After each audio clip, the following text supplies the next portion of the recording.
હાલો. હા એલા એ તું કાકા નિર્મલના ઘરે તારી ગર્લફ્રેન્ડને લઈને આવસ? કોણે કીધું? હવે એને મેં ફોન કર્યો તો મારા ઘરમાં આવી ગયો હે ઘાઘરો લાલ કલરનો ઉડીને. કાંઈ મારી ગર્લફ્રેન્ડ નથી લઈને આવ્યો ભાઈ, હવે બીજાની ઘરવાળી હતી.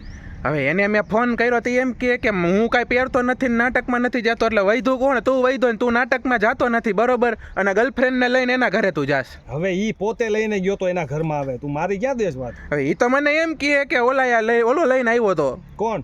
તારું જ નામ દે છે. હું જગો લઈને આવ્યો તો એમ. હવે ના ભાઈ ના આવે, હું કોઈને લઈને નથી ગયો. એકવાર ઈ હે ને એના રૂમમાં બેઠો હતો ને, તો હું પીઝા દેવા ગયો તો ઈ કોકની યાર બેઠો હતો ને, ઘાઘરો એને પહેરેલો હતો. હવે એ મને એમ કે તારી બાજુવાળી રહીને એ જ એની ગર્લફ્રેન્ડ એને લઈને આવે છે.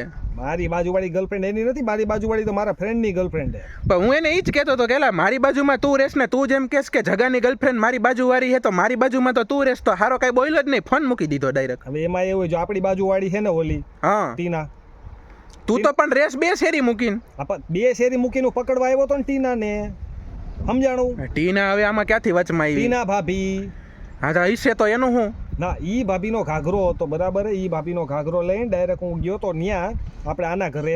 કોણ આપણો ભાઈબંધ? કોણ? નિર્મલ. હા, એના ઘરે હું ગયો તો ન્યા એને ઘાઘરો પહેરીને એની કોઈ ઘરવાળી બેઠી હતી, એટલે ઓલી ભાભી. એક કામ કરો ભાઈ, હું ઘાઘરો જ ફેંકી દઉં, તમે બે મને હે ને ઊંધા ઊંધા એને કાન પકડાવો. અત્યારે ફોન મૂક ભાઈ, તું રહેવા દે.